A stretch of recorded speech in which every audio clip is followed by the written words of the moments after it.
వచనం. కీర్తన గ్రంథము 33వ అధ్యాయము 1వ వచనం. దేవుని నామమున కలుగుగాక. ఆమేన్.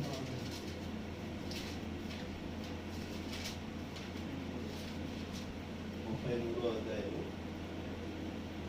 కీర్తనలో 33. నీతిమంతులారా యెహోవాను బట్టి ఆనందగానము చేయుడి. స్తుతి చేయుడి. యథార్థవంతులకు శోభస్కరము. స్తుతి చేయుట యథార్థవంతులకు శోభస్కరము. దేవుని స్తోత్రాలు. ప్రార్థించు. పరలోకమైన తండ్రి, పరిశుద్ధమైన తండ్రి, ప్రభువైన యేసయ్య, నీకు నామస్తులు చెల్లించుకుంటున్నాము తండ్రి. ప్రభువా, ఇదిగోనైనా ఈ పర్వదినమున ప్రభువా, మరి మరో కుమారు ప్రభువా, మిమ్మల్ని స్తుతించి ఆరాధించే భాగ్యాన్ని మనకు సాధించుకుంటున్నాము. ప్రతిరోజు ప్రభా, ప్రతి క్షణం ప్రభా, అన్ని వేళల ప్రభా, మిమ్మల్ని స్తుతించి ఆరాధించుకునే భాగ్యాన్ని మాకు ఇస్తున్నాను. వందనాలు. భవిష్యత్ కాలంలో కూడా ప్రభా మీరు మాకు తోడుకుంటారని తండ్రి. ఈరోజు ఆరాధనలో ప్రభా మనం ఎక్కడ ఉన్నాము, ఎలా ఉన్నాము, ఏంటి అనేది ప్రభా ఉన్నాము తండ్రి. ఇదిగో నాయన చదవబడిన లేఖనము ప్రభా మాకు ప్రభావించండి నాయన. మీరే వివరించగలుగుతారని కోరుకుంటున్నాము తండ్రి. సమస్తమును సఫలపరిచిన దేవాలయ తండ్రి మీకు వందనాలు చెల్లించుకుంటాము. మీరే ప్రతి విషయం ఆశీర్వదించి కావదలు ప్రదర్శించుకోవాలి. సమస్తము చెల్లి అప్పగించుకుంటూ మీరు పొందుకొని ప్రవీణ యేసు క్రీస్తు నామములో అడిగి వేడుకుంటున్నాము. ఆమేన్.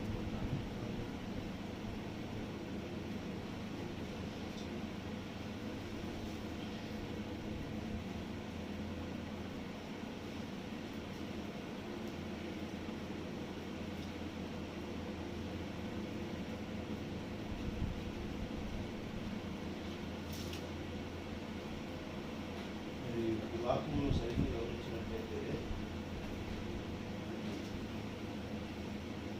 అర్థం చేసుకోవడం కోసం ప్రయత్నం చేయండి.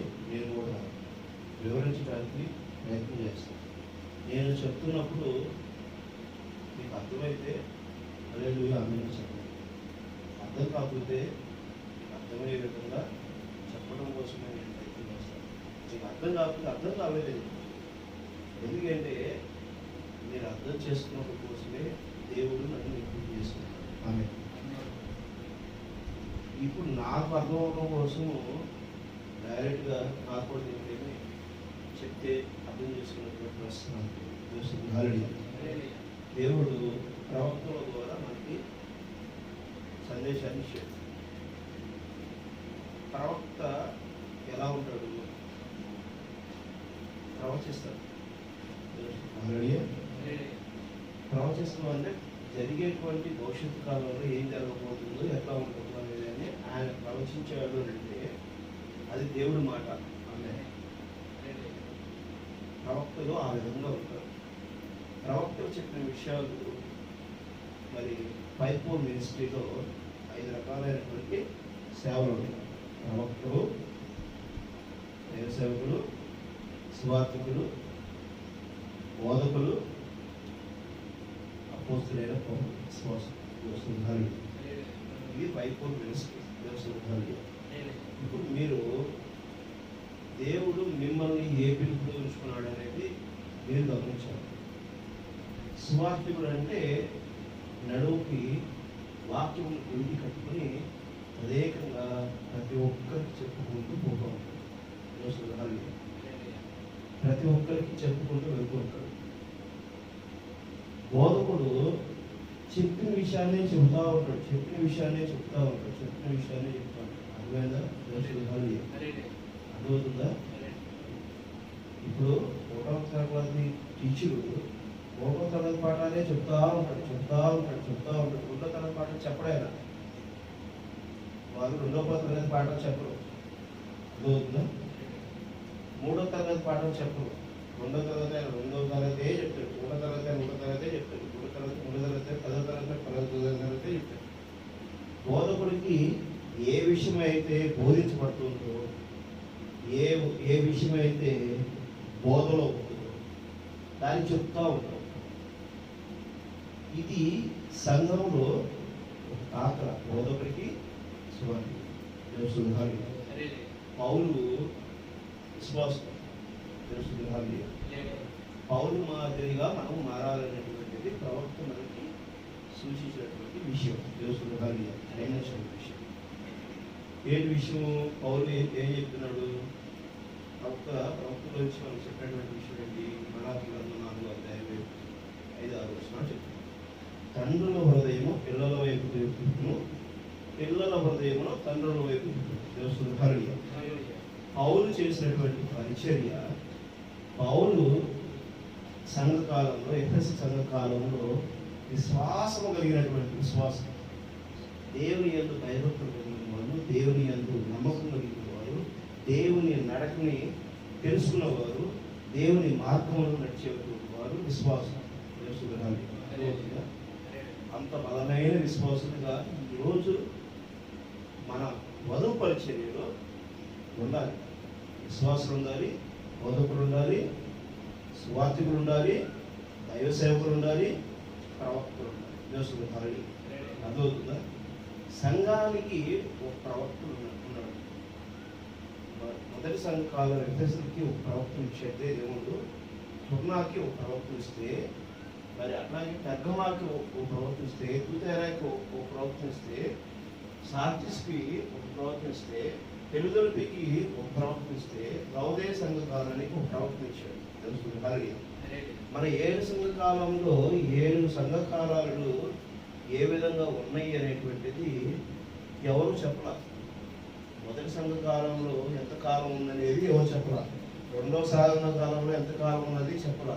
మూడవ సంఘ కాలంలో ఎంత ఉందని చెప్పలా. బలిష్ఠుడైన వేరే ఒక దేవదూత దిగి వచ్చి మన మధ్యకి ఒక చిన్న పుస్తకం తీసుకొచ్చినప్పుడు ఆ చివరి కాలము దూతకి సమస్తమును వివరించాడు దేవుడు. ఆమె ఆ దూత యోహోను, ప్రకటన గ్రంథం రాసినటువంటి యోహోను గారు, ఆయన ప్రవక్తే. ఆయన ప్రకటన గ్రంథం రాసినటువంటి యోహోను గారికి దర్శనం ఇచ్చాడు. ఎవరు? 7వ సంఘకాల దూత, సమస్త మర్మములు విప్పబడినటువంటి దూత అని, తెలుసుకున్నటువంటి దూతని ఆయన సమస్త మర్మము తీసుకెళ్ళి చూపిస్తున్నాడు. ఇది ఇలా ఉంది, ఏమను ఇదిగో ఈ కాలంలో ఇలా ఉంది. ఈ ప్రకటన గ్రంథం ఎప్పుడు రాయబడింది? ఎప్పుడు రాయబడింది ప్రకటన గ్రంథం? ప్రకటన గ్రంథం ఎప్పుడు రాయబడింది? అపోస్తలుల పౌలు పరిచర్యలోనే రాయబడింది. కొత్త నిబంధన గ్రంథము, పాత నిబంధన గ్రంథము మొదటిగా ఎప్పుడు ఇచ్చింది? యేసుక్రీస్తు రాకమునుపున ఉంది ధర్మశాస్త్రం. తెలుసు. అర్థమవుతుందా? పాత నిబంధన ప్రవీణ యేసుక్రీస్తు రాకమునుపునే పాత నిబంధన ఉంది. కొత్త నిబంధన ఎప్పుడు వచ్చింది? ప్రవీణ యేసుక్రీస్తు వచ్చిన తర్వాత వచ్చింది. ఆమె అర్థమవుతుందా? పాత నిబంధన, కొత్త నిబంధన 2 గ్రంథాలు. ఈ 2 గ్రంథాలు యేసుక్రీస్తుకు మునుపు వచ్చినటువంటి గ్రంథము, యేసుక్రీస్తు వచ్చిన తరువాత వచ్చినటువంటి గ్రంథము కొత్త నిబంధన. ఈ కొత్త నిబంధనలో ఉన్నటువంటి పుస్తకాలన్నీ కూడా రాయబడేటప్పుడు, యోహోను గారు చివరి పుస్తకం ప్రకటన గ్రంథం రాసేటప్పుడు ఆ దూత చెప్తుంది, 2వ సంఘకాలంలో ఇలా జరగబోతుంది, 3వ సంఘకాలంలో ఇలా జరగబోతుంది అని చెప్పి దూత చెబుతుంది. ఎందుకు చెబుతుంది దూత? దేవుడు పంపించాడు. దేవుడు సమస్తమును ఆ దూత చెప్పాడు. ఆ దూత పుట్టలేదు. ఎప్పుడు పుట్టలేదు? ఇది 2025 సంవత్సరం. అర్థమవుతుందా? 2025 సంవత్సరం. 2025 సంవత్సరాల కిందట 1 నుంచి 33.5 సంవత్సరం వరకు ప్రవీణ యేసుక్రీస్తు ఈ భూమి మీద సజీవుడుగా ఉన్నాడు. అర్థమవుతుందా? ప్రవీణ యేసుక్రీస్తు 33.5 సంవత్సరంలో సిలువకు అప్పగింపబడ్డాడు. ఆయనని ఎక్కడ? ఇజ్రాయెల్ దేశంలో బెత్లెహేము అనే పట్టణంలో ఆయనని సిలువ వేశాడు. అర్థమవుతుందా? ఆయనకి సిలువ వేశాడు. ఆయన సిలువ వేసినప్పుడు ఆయన పక్కన పేతురుని, మరి అన్నవానే ప్యారడైజ్ దేవసుందర హరి ఆయన శిష్యులని ప్యారడైజ్. ఇప్పుడు ఆయన సిలువని ఆయన గురించి చెప్తున్నటువంటి మీరు గమనించండి. చరిత్ర మీరు బైబుల్ చదువుతూ తెలిసి బైబుల్ మీరు చదివేటువంటి టైం మీకు లేదు కదా, మీకు టైము లేదు, బైబుల్ చదివే టైం లేదు, ప్రార్థన చేసేటువంటి టైం లేదు, సమస్య చరిత్ర గురించి తెలుసుకునే టైం లేదు. కాబట్టి దీన్ని గుర్తు చేయాల్సిన అవసరం మరి నా మీద ఉంది కాబట్టి నేను గుర్తు చేస్తూ ఉంటాను. గుర్తు చేస్తున్నప్పుడు కూడా ఇంకా తెలుసుకోలేకపోతే ఎలా ఉంటుందంటే సమస్యల ఊరిలో పడతాము. అవునా? అర్థమవుతుందా? తెలుస్తుంది హరి మన మధ్య దేవుడు ఉన్నాడు అనుకో, పరిశుద్ధాత్మ మనకు ఉందనుకో, దేవుడు ఉన్నటువంటి ఏంటి? నిన్న నేడు నిరంతరం ఏకరీతిలో నేను ఉన్నానని చెప్పాడు. ఆమె అర్థమవుతుందా? ప్రవీణ యేసుక్రీస్తు ఆ మాట ఎందుకు చెప్తున్నాడు అన్నమాట? నిన్న నేడు నిరంతరం ఏకరీతిలో ఉన్నానని. ఆయన భూమి మీద శరీరదారుడికి వచ్చి వెళ్ళిపోరా, నేను సువార్తగా మారి ఉన్నానన్నాడు. పలకబడిన మూల విత్తనంలోనే ఉన్నానన్నాడు. నా జీవం ఎక్కడుందంట? పలకబడిన మూల విత్తనంలోనే ఉంది. ఆ మూల విత్తనం నేను ఏదైతే చెప్పానో ఆ విషయం నువ్వు స్పష్టంగా నువ్వు ఎదుటి వ్యక్తికి ఎప్పుడైతే చెబుతున్నావో ఆ విషయాన్ని అతను గ్రహించగలుగుతున్నాడో నాకు అవి ఎవరైనా సరే ప్రార్థించేటువంటి ప్రపంచం మొత్తం మీద కూడా అద్భుతమైన స్థలం ఏదిరా అంటే నీ హృదయం అనే స్థలం మీద ఉంది. ఆమె అదవుతుందా? నీ హృదయం అనే పలకం మీద ఆ వాక్యము నువ్వు ముద్రించుకుని ఆ హృదయ స్థలం మీద హృదయానుసారంగా దేవుని దగ్గర ఎప్పుడైతే నువ్వు ఆరాధన పెడుతున్నావో, నువ్వు ఎప్పుడైతే ఆ వాక్యాన్ని ప్రభువా నువ్వు ఈ వాక్యం చెప్పావు, ఈ వాక్య నిమిత్తం నన్ను సరిచేయనైనా అని చెప్పేసి అని స్తుతిస్తావో దేవసుహారిని. అర్థమవుతుందా? నీతిమంతులారా యెహోవాను బట్టి ఆనందగానము చేయండి. దేవసుహారిని స్తుతి చేయుట యథార్థవంతులకు శోభస్కరము. శోభం అంటే ఏంటి? శోభ అంటే ఏంటి?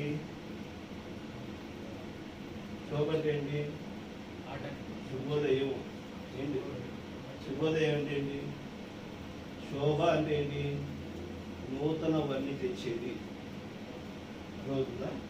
నూతన వన్ని తెచ్చేది శోభ అంటే. దేవసుహారిణి నూతన వన్ని తెచ్చడం అంటే ఎప్పటికప్పుడు నూతన పరుస్తుంది. నీ మూడం ఎప్పటికప్పుడు. కరోనా వైరస్ ఎప్పటికప్పుడు తన రూపాన్ని మార్చుకుంటుందని చెప్పేసి అని విన్నాం కదా.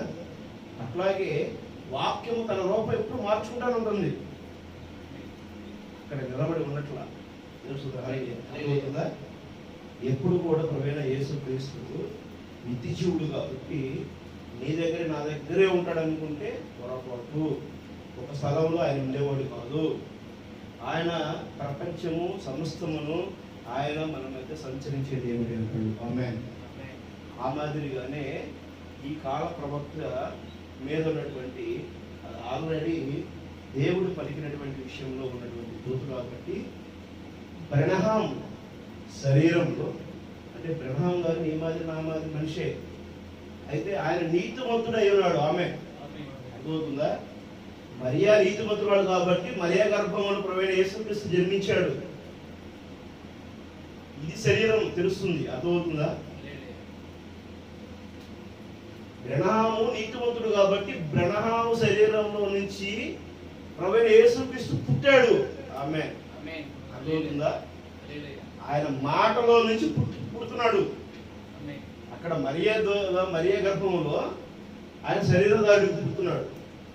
ఈ కాల ప్రవక్త నుంచి ఆయన మాటలో నుంచి ప్రవీణ యేసుక్రీస్తు పుడుతున్నాడు. అర్థమవుతుందా? ఆ పుట్టినటువంటి ఆయన ఏం చెబుతున్నాడు? ఎక్కడో పడిపోయింది. అర్థమవుతుందా? దేవసుధారుడు ఎక్కడో శక్తి లేకుండా శరీరం కృషించిపోయి నీరసించిపోయి పడిపోయింది. ఏంటవి? ఆత్మలు. దేవసుధారుడు అర్థమవుతుందా? ఇవి విన్నాయి, వాక్యం విన్నాయి. ఎప్పుడో సువార్త ప్రకటించండి అని చెప్పినప్పుడు ఒకళ్ళ ద్వారా సువార్త వెళ్ళింది. 11 మంది శిష్యుల ద్వారా ప్రపంచం నలుదిక్కులకు సువార్త వెళ్ళింది. ఆయన ఎవరెవరు ఉన్నారో తోమా గారు కేరళ నుంచి నార్త్ ఇండియా, నేపాల్, చైనా దాకా వెళ్ళి తిరిగి వచ్చి మళ్ళీ చెన్నైలో ఆయన పరిచయం చేస్తున్నప్పుడు ఆ పరిచర్యలని ఆటంకపరిచేటువంటి క్రమంలో ఆయన ఒక రోజు ప్రార్థనలో కూర్చున్నప్పుడు ఆయనని వెనకమాల నుంచి పొడిచి చంపారు పుణ్యాత్ముడు. అర్థమవుతుందా? దేవసుధారణ అంటే ఆయన ఒక చోట కూర్చోలేదు. భారతదేశం మొత్తం తనకి దేవుడు ఎక్కడెక్కడైతే విత్తనాలు నాటమన్నాడో అక్కడ విత్తనాలు నాటుకుంటే వెళ్ళిపోయాడు. ఆ విత్తనం ఏమవుతుంది?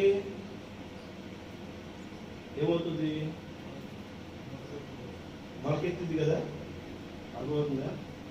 దేవసుధారణ అది మొలకెత్తే క్రమంలోనే ఏంటంట, పాత నిబంధనలో మేకలుగా మిగిలిపోయిన మేకలను పక్కన పెట్టేశాడు దేవుడు. కొత్త నిబంధనలో గొర్రెలు అయితే ఎవరున్నారో ఆ గొర్రెలు యొక్క విత్తనాలు ఏదవుతున్నాయో ప్రవేణ యేసుక్రీస్తు గొర్రె సాదృష్టం కదా. ఆ గొర్రె సాదృష్టంలో ఉన్నటువంటి ప్రవేణ యేసుక్రీస్తులో మరి ఆ నిజమైనటువంటి ఒరిజినల్ సీడ్ ఏదైతే ఆ సీడు ఆ క్రమంలో నిలబడుతుంది. ఆమె ఇప్పుడు ఆ క్రమంలో నిలబడుతుంది. మనసు వచ్చింది ప్రవేణ యేసుక్రీస్తు నిలబడుతుంటే ఏసు వెనకమాల నేను నిలబడుతుంది. ఎందుకంటే ఏసు వెళ్తుంటే నేను వెనకమాల వెళ్ళాలి. ఏసు వెళ్ళే మార్గము నిత్యజీవ మార్గము. సర్వసృష్టికర్త దేవుడైనటువంటి ఆ యొక్క న్యాయాధిపతి దగ్గర తీసుకెళ్ళేటువంటిది ప్రవేణ యేసుక్రీస్తు ఒక న్యాయవాది అన్నాడు. ఆమె అవుతుందా? నీ పక్షాన నా పక్షాన ఆయన న్యాయం తీర్చేవాడే ఉన్నాడు. ఆమె అర్థమవుతుందా? దేవసుధారి దానిని గ్రంథం 7వ అధ్యాయం 7వ వచనం 8వ వచనం చదవండి. దానియేలు గ్రంథం 7వ అధ్యాయం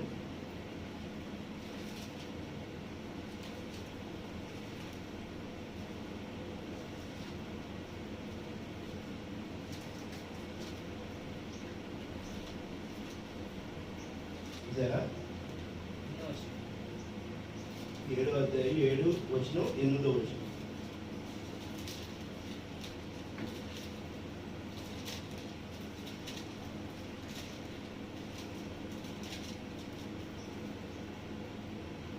నేను ఈ కొమ్మలను కనిపెట్టగా దానియేలు 7వ అధ్యాయం 7వ వచనం 8వ వచనం 2 వచనాలు పిమ్మట రాత్రి యందు నాకు దర్శనములు కలిగినప్పుడు నేను చూచుచుండగా ఘోరమును భయంకరమును 4వ జంతువు ఒకటి కనబడెను. అది తనకు ముందుగా పైనుండి ఇతర జంతువులకు భిన్నమైనది. అది మహాబల మహత్యములు గలది. దానిని పెద్ద ఇనప దంతములు 10 కొమ్ములుండెను. అది సమస్తమును భక్షించు తత్తునీయులను చేయుచు మిగిలిన వారిని కాళ్ళ క్రింద అరగదొక్కుచుండెను. నేను ఈ లోకములను కనిపెట్టగా ఒక చిన్న కొమ్ము వాటి మధ్యను లేచి దానికి స్థలమిచ్చుడికై ఆ కొమ్ములలో 3 పెరికివేయబడినవి. ఈ కొమ్ములకు మానవుల కన్నులు వంటి కనులను గర్వముగా మాటలాడు నోరులు ఉండేవి. కొమ్ము వస్తుందంట. ఎక్కడ వస్తుంది అది కొమ్ము? 3 కొమ్ములను పెరికివేసిన స్థలంలో ఒక కొమ్ము వస్తుందంట. ఇప్పుడు 10 కొమ్ములు అంటే తెలుసా? 10 కొమ్ములు నాటో దేశాలు.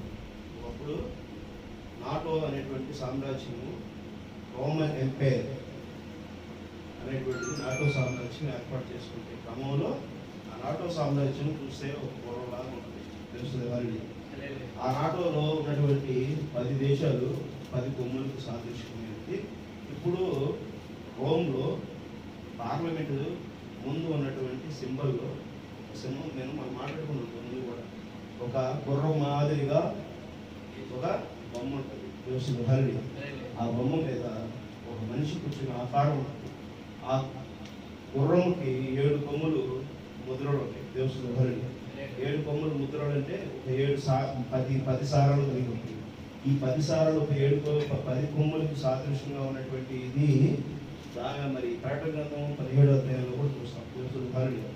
అప్పుడు దేవుని ఆత్మ మొదటి గ్రంథం ఆది గ్రంథము 1వ అధ్యాయం 1వ వచనాల్లో 2వ వచనాల్లో దేవుని ఆత్మ జలం మీద అమలాడితే ఇప్పుడు 17వ అధ్యాయంలో మహావేశ జలం మీద అమలాడుచు ఉంటుంది. అర్థవుతుందా? ప్రకటన గ్రంథం 17వ అధ్యాయంలో మరి జలముల మీద మహావేశ అల్లలాడుతుంది అని చెప్పేసి తెలుస్తుంది. మహావేశ దేని సాదృశ్యమైనది? సాతాను సాదృశ్యమైనది. సాతాను సాదృశ్యమైనప్పుడు ఈ నీటి కింద దేవుని యొక్క రక్తము కింద దేవుని యొక్క అభిషేకం కింద ఉన్నటువంటి పిల్లల్ని చంపేయడం కోసం అది తహతహలాడుతుంది.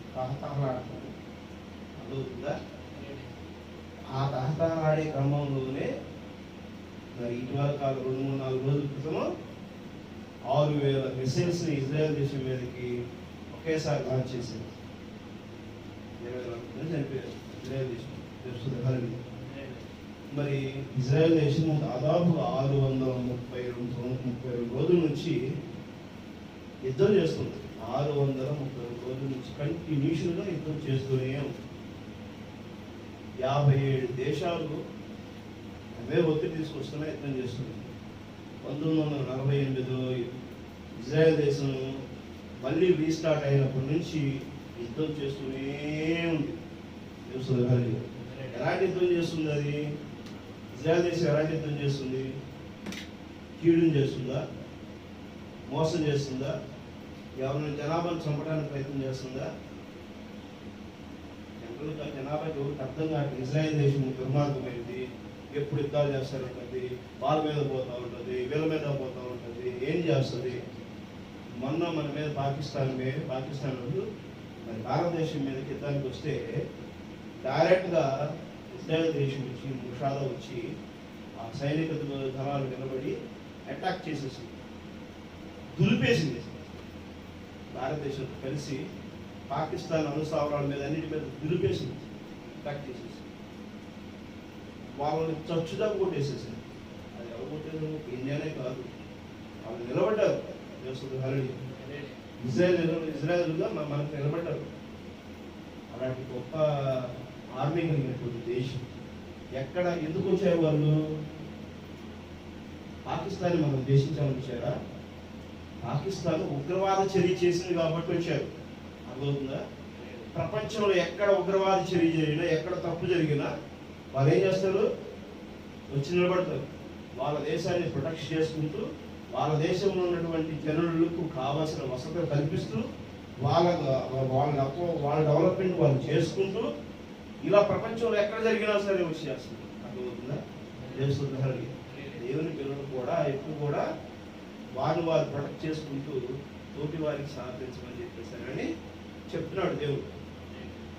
అర్థమవుతుందా? దేవుడు ఎందుకు చెబుతున్నాడు ఆ మాట? నేను మీకు తోడేను, భయపడబాకండి. పనికి మాలిన వ్యవస్థలో పుట్టుమెట్టాడుతున్నటువంటి మన దేశంలో మానవతా విలువలను చాటి చెప్పేటువంటి క్రమానికి తీసుకొచ్చింది పరిచర్య. వైద్యం అందలేదు, అర్థమవుతుందా? విద్య అందలేదు. నిజం దేవస్థానాలు ఎంతో మంది మహనీయులు సంస్కరణ చేశారు, సంఘ సంస్కర్తలు మిగిలారు. కందుకూరు వీరేశ్వరం గారు, టంగుటూరు ప్రకాశజ్యోతులు గారు, గుర్రం జాషువా గారు, శ్రీశ్రీ గారు, మరి ఎంతో మంది రచయితలు సమాజ శ్రేయస్సు కొరకు ఎన్నో నీతిపరమైనటువంటి పద్యాలు, మరి గద్యవచనాలు, ప్రవచనాలు ఎన్నో రకాలుగా చేశారు. ఎంతో చక్కబెట్టారు. ఎందుకు చేశారు వీళ్ళందరూ? ఎందుకు చేశారు? సమస్య ఉంటేనే కదా. అర్థమవుతుందా? దేవస్థుడు కాదు. అందుకని మనం ఏం చేయాలి? మంచిని మాత్రమే ప్రోత్సహించాలి. మన వైపు చెడు జరిగినా, ఒకవేళ యేసుక్రీస్తు మీద రాయి తీసుకొచ్చినా కూడా ఆయన ఎదురు తిరగల. అర్థమవుతుందా? ఆయనకి ముళ్ళ కిరీటం పెట్టినా ఆయన ఎదురు తిరగల. ఎందుకంటే నిన్ను ప్రేమించి ఆయన నీకు రూపాన్ని ఇచ్చాడు. ఆమె అర్థమవుతుందా? ప్రపంచంలో ప్రతి మనిషిని ఆయన ప్రేమించి ఆయన బిడ్డల్ని ఆయన రూపం ఇచ్చాడు. తన స్వరూపం చొప్పున మనిషిని ఇచ్చాడు. ఆయన ఎక్కడ కనపడాలనుకుంటున్నాడు? నీలో నాలో నుంచి కనపడాలనుకుంటున్నాడు. ఆమె అర్థమవుతుందా? నిన్ను నన్ను రక్షించాలనుకుంటున్నాడు. అందుకని నీ కొరకు నా కొరకు వెలగట్టాడు దేవుడు. కాబట్టి మంచిగానే నిలబడాలి, మంచిగా నిలబడాలి. నీ కష్టం వచ్చినా మంచిగా నిలబడాలి. ఇజ్రాయేలులో మరి మొన్న హాస్పిటల్ మీద చిన్నపిల్లల మీద దాడి చేశారు. ఇరాన్ చిన్నపిల్లల మీద దాడి చేశారు. ఒకటి మరి అక్కడ ఉన్నటువంటి పెద్ద పెద్ద బిల్డింగ్స్ జనాభా షెల్టర్ ఉంటే ఆ షెల్టర్ మీద సామాన్యమైన ప్రజల మీద దాడి చేశారు. ఇజ్రాయెల్ ఏం చేసింది? అణు కేంద్రాల మీద దాడి చేసింది, యుద్ధ సామాగ్రి మీద దాడి చేసింది. అర్థమవుతుందా? వాళ్ళు యుద్ధం చేయకుండా ఉండడం కోసము అవన్నిటిని ఆటంకపరిచింది, కానీ ఎక్కడ కూడా పబ్లిక్ మీద కలగాలి. అర్థమవుతుందా? అదేవిధంగా మరి మన చూసినటువంటి తెలంగాణలో సింధూర్ ఆపరేషన్ జరిగింది. మన భారతదేశం ఆపరేషన్ చేస్తే ఎక్కడ చేసింది? పాకిస్తాన్ మీద ఎలా దాడి చేసింది? జనాభా చెప్తుంది. ఎక్కడ వెళ్ళి ఎక్కడైతే అనుభవం కేంద్రాలు ఉంటాయో వాటి మీద దాడి చేసింది. వాళ్ళు దాడి చేసేటువంటి వాళ్ళందరి మీద దాడి చేసింది. క్షణాల్లో మొత్తాన్ని అలర్ట్ చేసింది. పాక్ ఆక్రమిత కాశ్మీర్ని కూబింగ్ చేయించింది. ఎక్కడెక్కడ ఉన్నటువంటి ఆర్మీ సోర్స్ మొత్తాన్ని సిపాయిలు తీసుకొచ్చి మొత్తము ఎక్కడ మనోడు చొరబడి చెక్ చేసింది. అసలు ఇళ్లలో హైదరాబాద్లో కూడా చెక్ చేసింది. ఇంకెక్కడన్నా వాళ్ళు చొరబడతారు, ఇంకా చొరబడుతున్నారు. ఎన్ఐ విస్తృతమైనటువంటి తనిఖీలు చేస్తున్నారు భారతదేశం. అర్థమవుతుందా? ఎవరినన్నా ఇబ్బంది పెట్టిందా? ఎందుకు ఇబ్బంది పెట్టలేదు? నీతి, దేశ నీతి. అర్థమవుతుందా? నీతి యథార్థత ఉండాలి. ఇప్పుడు వాళ్ళు ఏం చేస్తున్నారు? ఇక్కడ ఏం జరుగుతుంది? 3వ టెంపుల్ కనుక ఇజ్రాయెల్ నిర్మిస్తే ఇజ్రాయెల్ ఉన్నటువంటి వాళ్ళందరినీ స్మాష్ చేయాలని చెప్పేసి అనేటువంటి ఉద్దేశంతోనే 40 సంవత్సరాల నుంచి ప్రయత్నం చేస్తూ ఇరాన్ ఏం చేసింది? అనుభవ కేంద్రాన్ని రూపొందించుకొని బాంబులు తయారు చేయడం మొదలుపెట్టింది. అనుభవం తయారు చేసి రెడీగా పెట్టుకుని వాటిని తీసుకెళ్ళి ఎక్కడ వేయాలని? ఇజ్రాయెల్లో కనుక వీళ్ళు టెంపుల్ మౌంటైన్ కనుక నిర్మిస్తే వెంటనే వేసి మొత్తాన్ని స్మాష్ చేయాలని. అప్పుడు స్మాష్ చేసి అనుభవం ఇజ్రాయెల్ దేశం మీద పెడితే పరిస్థితి ఏంటి? దేవుని బిడ్డలు ఉన్నారు. ఆమె ఇజ్రాయెల్ దేశంలో దేవుని బిడ్డలు ఉన్నారు. ఎంతమంది ఉన్నారు? 1,44,000 మంది. ఇజ్రాయెల్ దేశం జనాభా ఎంతమంది ఉన్నారు? 90 లక్షల మంది జనాభా ఉన్నారు. ఇజ్రాయెల్ పౌరులు 90 లక్షల మంది. 90 లక్షల మందిలో 1,44,000 మంది దేవుడు ఎక్కువ చేసుకున్నాడు. ఆమె అవుతుందా? స్టిల్ ఇప్పుడు ఎందుకు చేసుకుంది? 1,44,000 మంది. ప్రకటన 3వ అధ్యాయం చెప్పాడు. ఆ 1,44,000 మంది జనాభాలో ఒక్క మనిషిని కూడా దేవుడు ఏర్పరుచుకున్న మనిషిని తాకనివ్వడు. అర్థమవుతుందా? నా బిడ్డలను ముట్టితే నా కనుగుడ్డు ముట్టినట్టే అంటున్నాడు. ఆమె అందుకని ఇప్పుడు ఏం చేశాడు? ఎక్కడ నిలబడ్డాడు?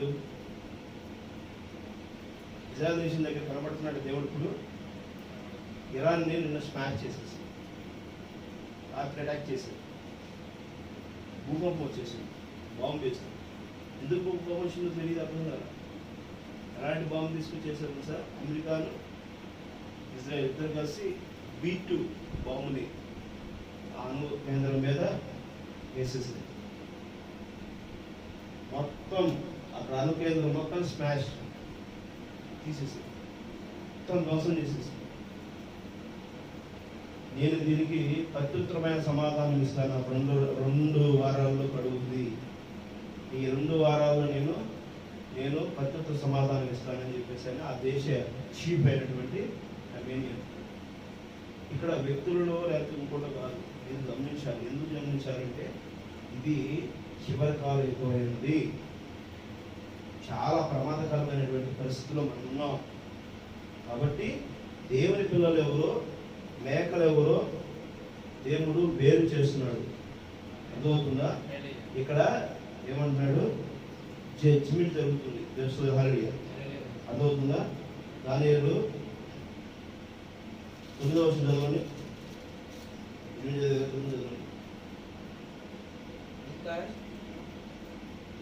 ఇంకా సింహాసములను వేయుట చూచితిని.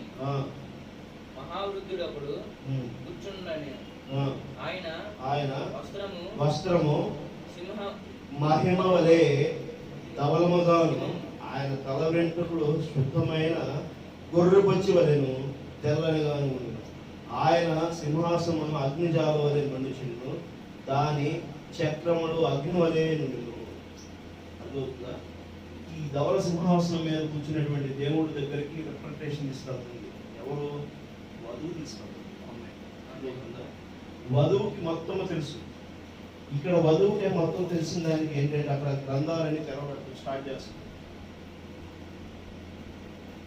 అర్థమవుతుందా? తెలుస్తుందా? హల్లెలూయా. ఏం జరగబోతుందో తెలుస్తుందా? గమనించాలి ఒక విషయం.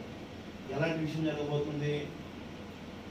మౌంటైన్ అంటే ఇక్కడ 3వ టెంపుల్ నిర్మాణం జరిగేటప్పుడు ఎదురు తిరుగుతుంది. ఎవరు? ఒక కొమ్ము అంట. 3 కొమ్ములు తొలగించినటువంటి ఒక కొమ్ము. ప్రవక్త ఏం చదువుతున్నాడు? ఆ కొమ్ము పోపే అంటాడు. పోపు ఎక్కడి నుంచి వచ్చాడు? పోపు ఎక్కడి నుంచి వచ్చాడు? అమెరికా దేశం నుంచి వచ్చాడు. రీసెంట్గానే కదా అనౌన్స్ చేసింది. అండ్ రీసెంట్గానే కదా సీట్లో కూర్చుంది పోపు గారు. అర్థమవుతుందా? తెలుస్తుంది. హల్లెలూయా. అమెరికా దేశం నుంచి వచ్చారు. ఈరోజు ఇజ్రాయెల్కి ఎవరు సపోర్ట్ చేశారు? అమెరికా చేసింది. ఇప్పుడు అమెరికా ఏం చేస్తుంది? తెలుస్తుంది. హల్లెలూయా.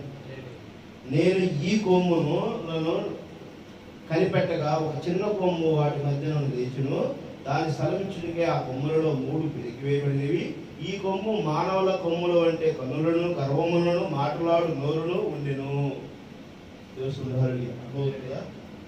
ఇప్పుడు 10 కొమ్ములు కలిగినటువంటి కొమ్ము మాట్లాడుతుంది.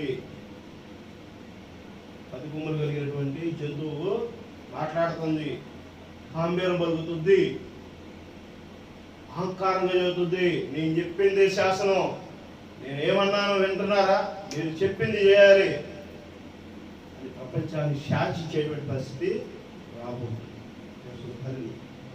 ఇలాంటి ఒత్తిడి జరుగుతున్నప్పుడు ఇజ్రాయెల్ ఏమవుతుంది? ఒంటరిగా నిలబడబోతుంది. తెలుస్తుంది. హల్లెలూయా. ఎందుకని? యుద్ధం చేసేది నువ్వు నేను కాదు. సహోదర సహోదరి గుర్తుపెట్టుకోండి, యుద్ధం చేసేది నేనే అంటున్నాడు. ఆమేన్. యుద్ధము చేసేది నేనే. మీరు ఏంటంటే యథార్థమయంగా నీతిగా నేను చెప్పినటువంటి సువార్తలో మీరు నిలిచి ఉండండి. ఆ వాక్యమును మీరు ధరించండి. ఆమేన్. నేను యుద్ధం చేస్తాను. నేను యుద్ధం చేస్తున్నప్పుడు మిమ్మల్ని ముడితే ముట్టినట్టే, నా కనుగుడ్డు ముట్టినట్టే. శబ్దము అర్థమవుతుందా? ఇంత భయంకరమైన యుద్ధం జరగబోతుంది. ఈ యుద్ధం జరిగేటప్పుడు నువ్వు టెంపుల్ కట్టడానికి టైం ఉంది, ఆగు అని అంటే ఇక్కడ వధువు తీస్తుంది. వధువు న్యాయవాదిగా నిలబడుతుంది. ఈ విషయాన్ని ప్రవక్త మనకి చెప్తున్నాడు. 10 మంది కన్యకలు మరియు 1,44,000 మంది యూదులు అనే వర్తమానంలో చెప్తున్నాడు. ప్రవక్త చెప్తున్నాడు. వధువు ఒక న్యాయవాదిగా నిలబడుతుంది. న్యాయవాదిగా నిలబడి వధువు ఏం చేస్తుందంట? పాత నిబంధన ఇదిగో, ఈ వాక్యాలు ఉన్నాయి. ఇజ్రాయెల్కి డైనమో పొజిషన్ వచ్చేసింది. అమెరికాకి ఎదురు తిరిగి, రష్యాకి ఎదురు తిరిగి, ఎట్లాగా చైనాకి ఎదురు తిరిగి, ప్రపంచం మొత్తం అంతా ఎదురు తిరిగి ఒక నిమిషం ఇచ్చారు. పెద్దలు చెప్తున్నారు వినాలి కదా అని ఏం చేయాలో తెలియదు. వారికి ఈ యొక్క వధువు వర్తమానము తెలియదు. ఖాళీ అర్థమవుతుందా? అప్పుడు వధువు వెళ్తుంది. అప్పుడు వధువు వెళ్తుంది. బలిష్ఠుడైన వేరే ఒక దేవదూత ఇచ్చినటువంటి పుస్తకం తీసుకుంది. సోదరా సోదరి, book old testament the, new testament the, నీ గ్రంథంలో ఏం చెప్తుంది దేవుడు చెప్తున్నాడు. ఈ బుక్ పట్టుకో. సమస్తములోని అగ్రిమెంట్లని డిస్క్రైబ్ చేయడానికి ఈ చిన్న పుస్తకం దేవుడు ఇచ్చాడు అని చెప్పి, నీ పక్షమున నేను నిలబడతాను. నీ పక్షమున నేను నిలబడతాను. జడ్జి గారి దగ్గర ప్రభువా నువ్వు ఇచ్చావు, ప్రభువా నువ్వు అగ్రిమెంట్ ఇచ్చావు, ప్రభువా నువ్వు సూచించావు, నువ్వు సమస్త మర్మాలను ఇచ్చావు. నీవు కదా గొర్రె పిల్లగా నిలబడి రక్తం చిందించింది, నువ్వు కదా వెలగట్టింది, నువ్వు కదా నువ్వు నీ శరీరాన్ని మాకు ఇచ్చింది. ఇప్పుడు ఇదంతా వాదన చేసేది ఎవరు? వధువు. బ్రైడ్ చేస్తుంది ఆమె. అర్థమవుతుందా? ఇప్పుడు సంఘంలో నుంచి తీస్తుంది. ఇది ప్రవక్త చెప్తున్నటువంటి ప్రవచనం. ఈ ప్రవచనం నెరవేరే కాలం వచ్చిందా? గమనిస్తున్నారా సోదరి సోదరుగా? ఇప్పుడు ఇజ్రాయెల్ పక్షాలు ఎవరు నిలబడతారు? వచ్చి బ్రైడ్ నిలబడుతుంది. బ్రైడ్ వధువు ఓపెన్ చేస్తుందట. పాత నిబంధనలో ఉన్న వాళ్ళందరూ హతసాక్షులు అయిపోయారు, వాళ్ళందరూ మేకలైపోయారు. వాళ్ళతో నాకు మనకు సంబంధం లేదు. అర్థమవుతుందా? ఎవరు? 1,44,000 మంది ఎవరు ఉన్నారు? రండి, దేవ గ్రంథం పేరు చదువుతున్నారండి. మీరు నిలబడండి. ఇప్పుడు నిలబడేటప్పుడు ప్రతి మనిషిలో 2 పరిస్థితులు ఉన్నాయి. అర్థమవుతుందా? ప్రతి మనిషిలో 2 పరిస్థితులు ఉన్నాయి. మనం బతుకుతూ ఎలాంటిది? ఈ శరీరానికి, నేత్రానికి, స్పర్శకి, లాస్ట్ మీకు అంతవీక్ ముందు కూడా వారం కూడా మనం మాట్లాడుకున్నాం. మన జ్ఞానేంద్రియాలు మనల్ని ఏం చేస్తుండేవి? చొచ్చుకుపోతా ఉంటాయి ఈ లోకంలో. అర్థమవుతుందా? ఈ లోకం మట్టి కాబట్టి, ఈ లోకం మట్టిలో నుంచి తీసిన ఈ యొక్క శరీరము, జ్ఞానేంద్రియాలు రూపుదిద్దుకున్నాయి కాబట్టి వీటిని మనం ఏం చేయాలి? శుద్ధి చేసుకోవాలి. ఆమె అర్థమవుతుందా? ఈ శరీరం అనే దుస్తుని మనం శుభ్రం చేసుకోవాలి. ఎక్కడ? వాక్యం అనే నీటిలో. ఆమె అర్థమవుతుందా? వాక్యం అనే నీటిలో నువ్వు శుద్ధి చేసుకోవాలి, జాడించుకోవాలి, కడుక్కోవాలి. అప్పుడు ఈ పరిశుద్ధాత్మ నుండి నువ్వు కలిగి. ఇప్పుడు ఈ లోకపరంగా వెళ్ళి బయటికి వెళ్ళిన తర్వాత ఒక అధికారి దగ్గర నిలబడాలి, డబ్బు కోసం పని చేయాలి. ఎవరు చెప్పాడు? ఏం చెప్పాడు? నీ చెమట కార్చి నీ చెమట నేలని అంటున్నప్పుడు పండగ పండేటటువంటి దాన్ని నేను తిందువుగాక. ఆమె అంటే ఏంటి? ఆ నేల ఎక్కడది? ఆ నేల మట్టిలో నుంచి తీసిన శరీరము. ఆ నేల మట్టిలో నుంచి వచ్చేదంటే ఏంటి? ఈ లోకపరమైనటువంటి ఆలోచనలో నుంచి వచ్చినటువంటి ధనధాన్యాలనే మనం తీసుకుంటుంది. వాటినే మనం ఆహారం మనకి కలిగి ఉన్నాము. అర్థమవుతుందా? దేవసుధారి అలాంటి స్థితిలో మనం ఉండి వాక్యము అర్థమవుతుందా? దేవసుధారి ఎంత వాక్యం లోతుగా ఎంత దూరాత్మకంగా ఉందో దేవసుధారి అంత లోతుగా మనము వాక్యమును ఈ లోకము నుంచి ధనధాన్యాలు తీసుకుంటున్నాము. మరి ఈ లోకం నుంచి బతుకుతున్నాం. ఇది వన్ ఆఫ్ ది పార్ట్. దీన్ని శుద్ధీకరణ చేసుకోవడానికి ఎక్కడ ఉండాలి? నువ్వు ప్రార్థనలో ఉండాలి. దేవసుధారి అర్థమవుతుందా? దేవసుధారి మన ప్రార్థనలో ఉండి ఇది నీ ప్రతిరోజు దినంలో నువ్వేం చదువుతున్నా? నీ 2 డైమెన్షన్లు జరుగుతున్నాయి నీ బాడీలో. అర్థమవుతుందా? పగలో రాత్రి జరుగుతుంది. పెట్టుకో దేవసుధారిగా. ఈ నీకు 2 డైమెన్షన్ జరుగుతున్నాయి, 2 భాగాలు జరుగుతున్నాయి. అర్థమవుతుందా? ఈ డైమెన్షన్ లో పగలు వెలుగు ప్రకాశిస్తుంటే రాత్రి చీకటి వస్తుంది. దేవుని అర్థమవుతుందా? నీకు ఈ లోకంలో ఉన్న వాటిని నువ్వు తీసుకునేటప్పుడు తీసుకోవాలి. ఈ శరీరానికి సంబంధించినటువంటి ఈ లోకంలో నుంచి నువ్వు తీసుకుంటున్నావు. అయితే దాన్ని క్రమపరుచుకోవాలి, నువ్వు క్రమశుద్ధీకరించుకోవాలి. దేవుని అదే ప్రార్థనా శక్తితో మరలా నువ్వేం చేయాలి? రీస్టార్ట్ అవ్వాలి. అందుకనే యామర్పాటు పైకి రాదు. ఎందుకనంటే ఇప్పుడు ఎవరు చెప్పాలండి? ఇది ఎవరు చెప్పాలి? దేవుని నేనేం చేస్తున్నాను? నేను మీకు చెప్తున్నా, మీరేం చేయాలి? హైపోర్ మినిస్ట్రీ మీరు కూడా బాగానా? మీరు విశ్వాసులా, సువార్థికులా, బోధకులా? మీ టాలెంట్ ఏముందనేది మీకేం అర్థమైంది? మీరేం చెప్పగలుగుతున్నారు? వాక్య ప్రకారంగానే చెప్పండి. ఆమేన్. అర్థమవుతుందా? నేను వాక్య ప్రకారం చెబుతున్నాను. వాక్యం ఏం చెబుతుందో మరి ప్రవక్త ఏం చెప్పాడో ఈ రెండింటి కంపేర్ చేసి ఈ లోకంలో ఏం జరుగుతుందో చూసుకుని మనము బోధిస్తున్నాం. దేవుని అది కంపేర్ చేసుకుని అక్కడెక్కడ చెక్ చేసుకుని చూస్తున్నాం అంటే అది మన సొంత ఆలోచన. నువ్వు నేను కాదు చెప్పేది. దేవుడు ఏమంటున్నాడు? ప్రభువా, నేను చెప్తే కాదు కానీ నువ్వు ఏర్పరచుకుంటేనో నా దగ్గరకు వస్తాడు. ఆమె దేవుని విత్తనాలు, దేవుని యొక్క మాటలు వినగలిగిన, చెవిగలిగిన వారు దేవుని మాటలు వింటారు. ఆమె అర్థమవుతుందా? దేవుని గమనించే విషయాల్ని మీరు దేవుని యొక్క రాజ్యమును కలిగి ఉన్నప్పుడు ఎలా ఉండాలి? నీతిని, యథార్థతని నువ్వు ఎక్కడ కూడా కోల్పోకూడదు. మొదటి కొరింథీయులకు రాసిన పత్రిక 6వ అధ్యాయం, మొదటి కొరింథీయులకు రాసిన పత్రిక 6వ అధ్యాయం 10వ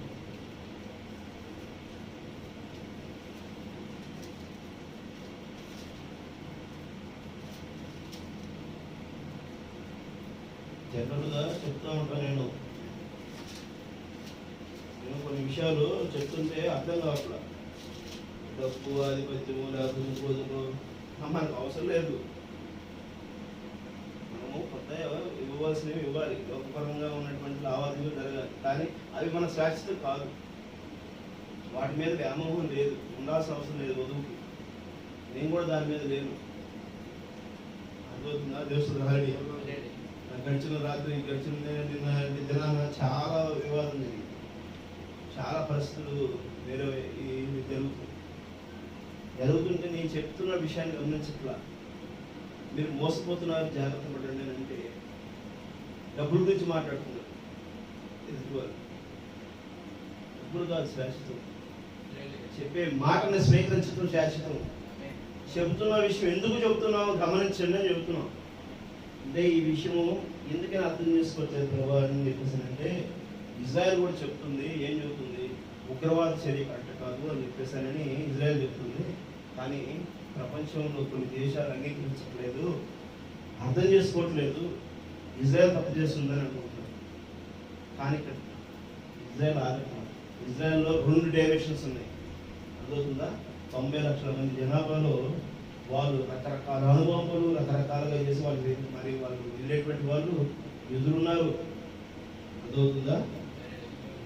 ఆ ఎదురులో నిలిచి ఉన్నటువంటి సరైన వాక్యమును కలిగిన వారు, సరైన వాక్యమును గ్రహించిన వారు, దేవుని ఇష్టానుసారంగా జీవించేటువంటి 144,000 మంది జనాభా కూడా ఉన్నారు. ఆమేన్. అర్థమవుతుందా? దేవుని అందరూ దేవుడికి ఎత్తబాటులోకి ఎవరు? అందరూ ఎవరు? అట్లానే మన కుటుంబంలో, మన సంఘంలో, మన మధ్యలో ఉండేటువంటి వాళ్ళు అందరూ ఎత్తబాటులోకి వెళ్ళరు. తెలియదు. నీ వాగ్వాదము ఎంతవరకు నువ్వు ఆ కేసుని గెలవగలుగుతావు అనేది ఇక్కడ ప్రధాన లక్ష్యమైంది. అర్థమవుతుందా? ఈ కేసును నువ్వు వాదించాలి. ఎవరి దగ్గర వాదించాలి? జడ్జి గారికి అన్నీ తెలుసు. అర్థమవుతుందా? వాదించే న్యాయవాది గురించి తెలుసు, అపోజిషన్ ఉన్న న్యాయవాది గురించి తెలుసు, అపోజిషన్ న్యాయవాది దగ్గర ఉన్నటువంటి పిల్లల గురించి తెలుసు, అపోజిషన్ ఇక్కడ ఉన్నటువంటి ఇటువైపు ఉన్నటువంటి న్యాయవాది పిల్లల గురించి తెలుసు. అటు దేవుని పిల్లలే, ఇటు దేవుని పిల్లలే. ఇటు వీళ్ళకైనా న్యాయమేనా, అటు వాళ్ళకైనా న్యాయమేనా. ఎవరు న్యాయం చెప్తాడు? జడ్జిగా డైరెక్ట్ న్యాయం చెప్పేస్తాడా? ఒకరి యొక్క వాగ్వాదాలు విని ఎవరు ఎక్స్ప్రెస్ చేయగలుగుతారో సాక్ష్యాధారాలతో సహా ఉన్నది ఉన్నట్టుగా అక్కడ ఉన్నటువంటి ఏదైతే మనకు ఉన్నటువంటి రాజ్యాంగానికి తగిన విధంగా ఉంటే అప్పుడు మనకు ఉన్నటువంటి భారతదేశంలో ఉన్నటువంటి జడ్జీలు యాక్సెప్ట్ చేస్తారు. అలాగే ఈ సమస్త లోకములకు ఒక రాజ్యాంగం ఉంది, పరిశుద్ధ గ్రంథం ఉంది, పాత నిబంధన కొత్త నిబంధన ఉంది. ఆ బుక్లో నుంచి తీసి చూపించాలి, ఇదిగో ఈ వాక్యము పాత నిబంధనలో ఉన్నది, ఇదిగో ఈ వాక్యము కొత్త నిబంధనలో ఉంది, ఇదిగో ఈ వాక్యానుసారంగా ఆ రోజు అలా అని చెప్పారు, ఆ వాక్యానికి అనుగుణంగా ఇదిగో కొత్త అమెండ్మెంట్ జరిగింది. దీనిని క్రోడీకరించే విధంగా వచ్చినటువంటి చిన్న పుస్తకం మీరు ఇచ్చారు. అన్ని గుర్తు చేసేందుకు రెఫరెన్స్ అన్ని కరెక్ట్గా నాకు చిన్న పుస్తకం ఇచ్చారు. ఈ చిన్న పుస్తకంలో ఉన్నటువంటి విషయాలన్నింటినీ క్లియర్గా చెప్తున్నాను అని చెప్పి ఈ న్యాయవాది చెప్పగలగాలి. దేవుని అర్థమవుతుందా? ఈ న్యాయవాది చెప్పినప్పుడు కేసు గెలుస్తుంది. ఎవరు గెలిచేది? వధువు గెలుస్తుంది. దేవుని అర్థమవుతుందా? దేవుని ఇప్పుడు కేసు జరుగుతుంది, కోర్టులో ఉంది, సై అంటే సై అయినటువంటి యుద్ధం జరుగుతుంది. ఇప్పుడు దాని క్రమంలో నువ్వేం చేయాలి? ఇప్పుడు నీ రాజ్యాంగాన్ని నువ్వు తిరగేసుకో. నీ రాజ్యాంగం ఏం చెబుతుందో నువ్వు తిరగేసుకో. ఆ రాజ్యాంగాన్ని తగిన విధంగా నువ్వు జీవించు. నీ రాజ్యాంగంలో ఎక్కడ కూడా ఈ పరిశుద్ధ గ్రంథంలో ఎక్కడ కూడా ఎదుటివాడిని ద్వేషించు, ఒకరిని దెబ్బతీయి, ఒకరిని అవమానపరచు, ఒకరిని కించపరచు, ఒకరిని దూషించు, ఒకరిని తోలనాడు అని ఈ పరిశుద్ధ గ్రంథంలో ఒక్క లేఖనం కూడా లేదు. తప్పు చేస్తే వాక్యముగా నేను చెప్పిన దాన్ని మీ ఆజ్ఞని మితి మీరితే దండం ఉంది, గుర్తుపెట్టుకోండి. ఆ యుద్ధం నేను చేస్తాను, నువ్వు కాదు. అర్థమవుతుందా? ఆ యుద్ధం నేను చేస్తా చెప్పిస్తున్నాడా లేదా? అది నీ శరీరధారంలో నుంచి జరిగింది. అర్థమవుతుందా? నువ్వు 2 డైమెన్షన్లో, ఇజ్రాయెల్ ఇప్పుడు 2 డైమెన్షన్ పనిచేస్తున్నాయి. వాళ్ళకంతా వాళ్ళు డైరెక్ట్ అటాక్ చేస్తున్నారు కదా. వాళ్ళు చేపిస్తుంది ఎవరు? దేవుడే. అర్థమవుతుందా? తెలుస్తుంది వాళ్ళకి. నీ కనుగుడ్డు కాపాడడానికి ఒకటి ఉంది. ఏముంది? కనుగుడ్డు కాపాడడానికి నీకు ప్రొటెక్షన్ ఏముంది?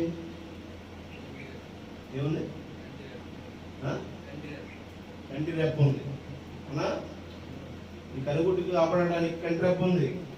కవాల్లో ఏదైనా ఒక ఇసురేణి తీసుకుని టేస్ట్లో ఈ కణంగానే నిలబడిద్దా? చక్కగా కన్ను మూస్తాము, కన్నుకే జరిగింది.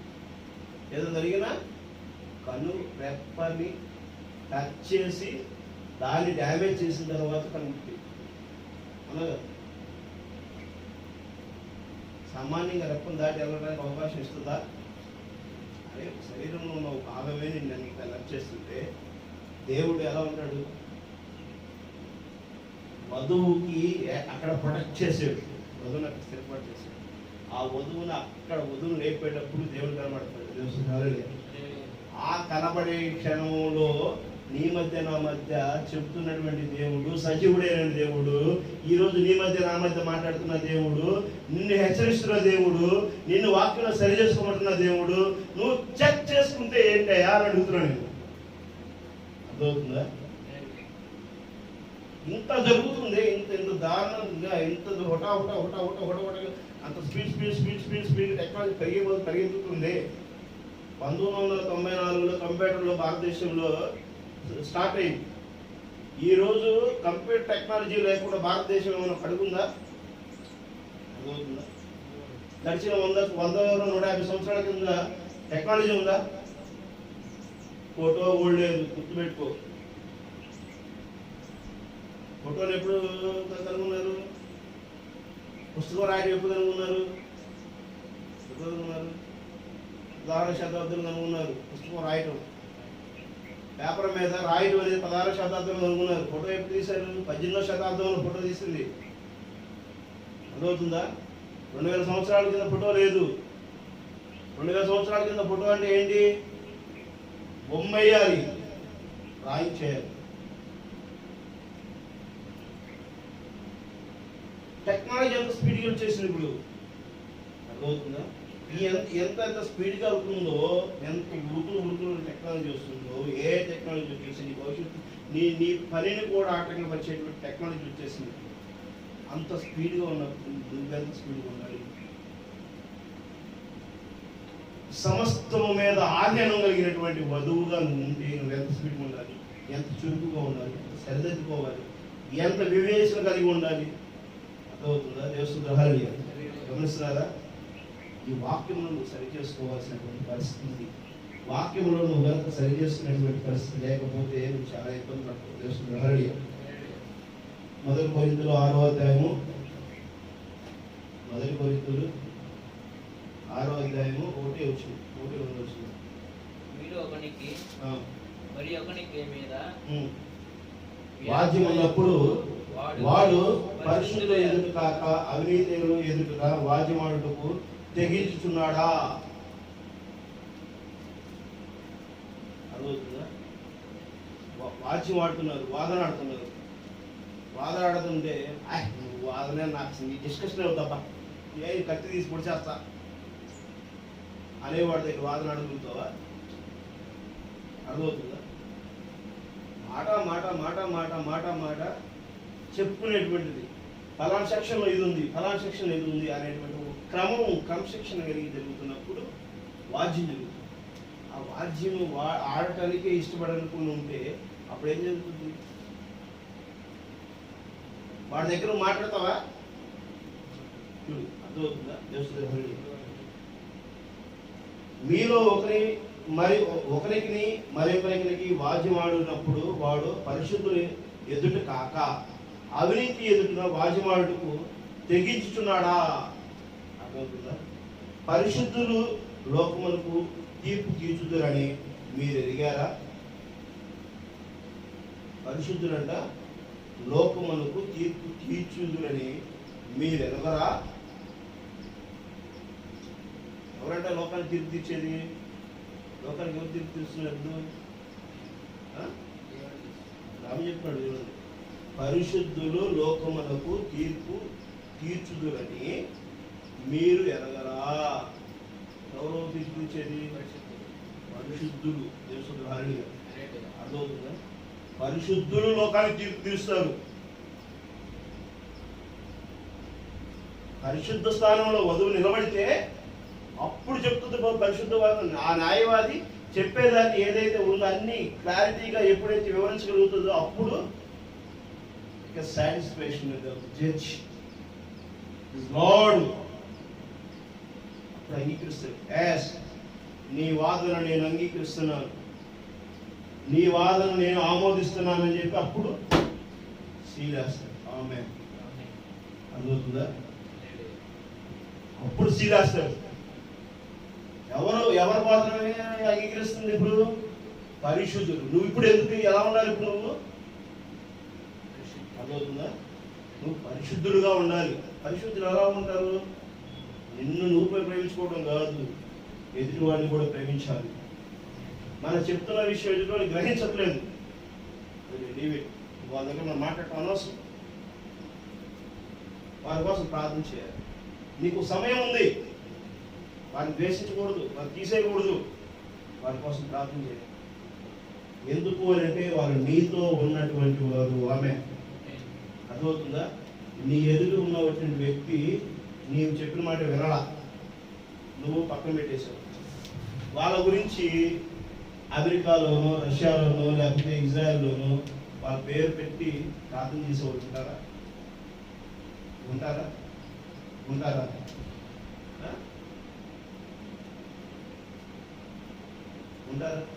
న్యూ జెర్సీలో ఇప్పుడు ఏం జరుగుతుందని తెలుసా? నీ ఎదుట ఉన్న వాళ్ళు నీకు తెలుసు. అది నీ ఎదుట ఉన్నవారు నీకు తెలుసు అంటే నీ స్నేహితులు, నీ బంధువులు, నీ మిత్రులు, నీ సహచరులు, ప్రాంతవాసులు నీ ఎదుట నీతో సంచరిస్తున్నారంటే నువ్వు పరిశుద్ధులుగా ఉండి ఏం చేయాలి? వారందరి కోసం నువ్వు కదా ప్రార్థన చేయాల్సి ఉన్నది. ఆమేన్. అర్థమవుతుందా? ఎవరో చేస్తారా? నువ్వు ప్రార్థన, వాళ్ళ గురించి నువ్వు ప్రార్థన విడిచిపెడితే ఎవరో చేస్తారా? నీ ముందున్న వ్యక్తుల గురించి బాధ్యత ఎవరిది? ఎవరిది బాధ్యత? మనదే బాధ్యత. మనం చెబుతున్నాం, అర్థం చేసుకోవట్లా. అప్పుడేం చేయాలి? దేవా, ప్రభువా, ప్రభువా, ప్రభువా, ప్రభువానైనా ఇదిగో అలాంటి వ్యక్తి వారు నేను చెప్తున్నాను ప్రభా, ఇదిగో క్షణం అందరి త్వరలో ఉంచి ప్రార్థిద్దాం. మన జరిగినటువంటి మన దగ్గర ఉన్నటువంటి విషయం కోసం కూడా ప్రార్థన. పరలోకమైన తండ్రి, పరిశుద్ధమైన తండ్రి, ప్రభువా నైనా మీకు వందనాలు, స్తుతులైనా ఈరోజు ప్రభా సంఘంలో ప్రభా రావాల్సిన వారు ప్రభా రాలేదైనా మీడియా సంధ్య ప్రభా వ్యక్తిగా ఉన్నారు ప్రభా. ప్రభా మీరే జ్ఞాపకం చేసుకోండి అయినా మాకు దూరంగా ఉన్నారు. వారితో మేము మాట్లాడుతున్న విషయము మరి మేమేం చెబుతున్నామో వారు గ్రహించలేనటువంటి పరిస్థితిలో ఉన్నారు ప్రభా. మేము చెప్పేటువంటి విషయాలతో వారిని ప్రభా మీరు సరిచేయగలుగుతండి. మరి అలాగే ప్రభా మరి బుజ్జివదిని కానీ, పద్మావదిని కానీ, వెంకయ్యని కానీ, సాయిని కానీ ప్రభా, చిన్ని కీర్తనని, పద్మావని కానీ, మా బంధువులను ఎత్తునేవి, మిత్రులను ఎత్తునేవి ప్రభా.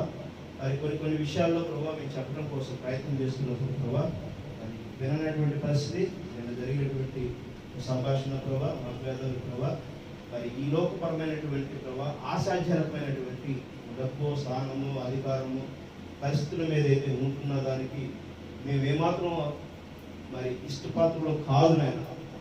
దేవుని హల్లెలూయా. ఇదిగో నాయన నిజంగా వధువు స్థానంలో మేము ఉంటే ప్రభా మేము దాన్ని అంగీకరించలేదు.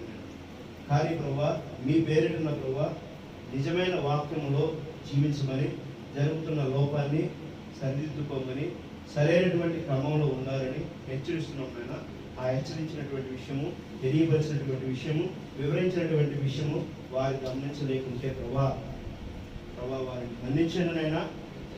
మేము అయితే చెప్పినటువంటి ప్రయత్నమును మేము విఫలమయ్యామైనా, మాకు అటువంటి శక్తి లేకపోవడంలోనూ మేము ఎక్కడ పడిపోయానైనా, మరి ప్రభా వారికి వివరించేటువంటి జ్ఞానము మాకు లేకపోవడంలోనూ ప్రభా ఎక్కడో ప్రభా సాతాను ఉన్నది కూడా డిస్టర్బ్ చేశారైనా మమ్మల్ని క్షమించి ప్రభా వారితో మీరు మాట్లాడండి. మేము అడుగుతున్నాం తండ్రి, మీరు నాకు అప్పగింపబడిపోయిన పనిని ప్రభా మేము సక్రంగా చేయలేకపోతే ప్రభా మీ దగ్గరే చెప్తున్నాం తండ్రి, మీరే ప్రభా వారికి సరైనటువంటి మార్గమును, సరైనటువంటి దిశానిర్దేశమును మీరు చెప్తున్నటువంటి విషయం గ్రహించుకుంటూ ప్రభా నిన్న నేడు నిరంతరం ఏకరీతిలో ఉన్న దేవుడునైనా మీరు మాట్లాడే దేవుడు ప్రభా, ఈ క్షణం మాట్లాడే దేవుడు ప్రభానైనా యేసయ్యా మీకు వందనాలు చెల్లించుకుంటాం తండ్రి. మీరు చెప్పండి, మీరు చెప్తే వాళ్ళకి అర్థమవుతుంది, మీరు చెబితే ప్రభా ప్రతి పరిస్థితి వాళ్ళు నేర్చుకుంటారు ప్రభా. ఇదిగోనైనా నేను ప్రభా వాక్యం చెబుతున్నప్పుడు ప్రభా మరి నా నోట్లో నుంచి మాటలు ప్రభా ఏ వస్తున్నాయో, ఎట్లా వస్తున్నాయో, ఎవరిని ప్రభా ఆకర్షిస్తున్నాయో, ఎవరి దగ్గరికి ప్రభా వాక్యం వెళ్ళటం లేదో నాకు తెలియదు. కానీ ప్రభా నీకు తెలుస్తుంది, మీకు తెలుసునైనా ప్రభా. ఇదిగోనైనా చెవి కలిగిన వారు వినుగా కానీ ప్రభా ప్రతి ఒక్క బిడ్డ కోసం మేము ప్రభా ప్రయాసపడుతున్నాం తండ్రి. ప్రతి ఒక్క బిడ్డకి ప్రభా మీ వాక్యం చేరవేర్చాలని ప్రభా ఆశ కలిగి ఉన్నాం తండ్రి. ప్రభా మీరు ప్రభా ప్రతి బిడ్డని కాపాడటం కోసమే మీరు కూడా ప్రభా కొన్ని వేల సంవత్సరాల సమయం ఇచ్చారు. ప్రతి క్షణము ప్రభా మీరు కృపనిచ్చారు.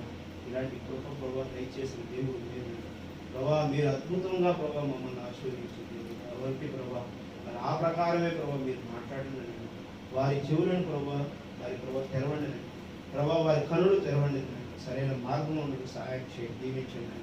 చెప్తున్న మాటను గ్రహించేటువంటి బుద్ధి జ్ఞానాన్ని ప్రభా ప్రతి ఒక్కరికి దయచేయగలుగుతారని కోరుకుంటున్నాను. మా యొక్క చిన్న ప్రార్థన ప్రభా మరి ప్రభా ఆయన యేసుక్రీస్తు నామములో అడిగి పెట్టుకుంటున్నాము. ఆమేన్. దేవుని స్తోత్రం. హల్లెలూయా. మరి 2వ వచనంలో ఏం చెప్తున్నారు చూసారా? 1 కొరింథీయులు 6వ అధ్యాయము 2వ వచనంలో ఏం చెప్పాడు దేవుడు? పరిశుద్ధులు లోకమునకు తీర్పు తీర్చుదురని మీరు ఎరగరా, మీ వలన లోకమునకు తీర్పు జరగవలసి ఉండగా మిక్కి అల్పమైన సంగతులను గూర్చి తీర్పు తీర్చుటకు మీకు యోగ్యత లేదా? యోగ్యత ఉందా లేదా? మిక్కి అల్పమైనటువంటి వాటి కోసము మీరు తీర్పు తీర్చడానికి మీకు యోగ్యత లేదా? తెలుసు ఉందా లేదా? ఈ గ్లాస్ మొత్తం ఇసేయమంటే ఇసేస్తాం కదా, మన చేతిలో ఉంది కాబట్టి మనము దీన్ని ఇసేయగలిగే శక్తి మన దగ్గర ఉంది కాబట్టి పుస్తకం ఉంది కాబట్టి ఇసేస్తాం. ఈ పుస్తకం పట్టుకుని ఈ పుస్తకం ఎన్ని పెడుతున్నాం పెట్టమని చెప్పేసానని ఈ శరీరంలో ఉన్నట్టు దానికి మనం కమెంట్ ఇస్తే ఈ పుస్తకం తీసి పెట్టడానికి మనకి వచ్చింది కదా, ఇది మనం తీరుస్తున్నాం కదా, మనం కదా. మరి ఈ లోకంలో జరిగే ప్రతి పరిస్థితి మీద నువ్వు గమనించినప్పుడు వాటికి నువ్వు చెప్పాల్సిన అవసరం ఉందా లేదా? ఉందా? నోరు మూసుకుని కూర్చుంటారు ఇక్కడ మీరు? కూర్చుంటారా? అర్థమైంది వాక్యం చెప్పింది?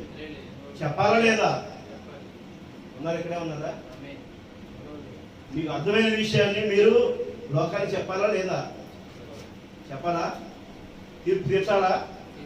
వివరించాలా? అది సరిగ్గా వివరించండి.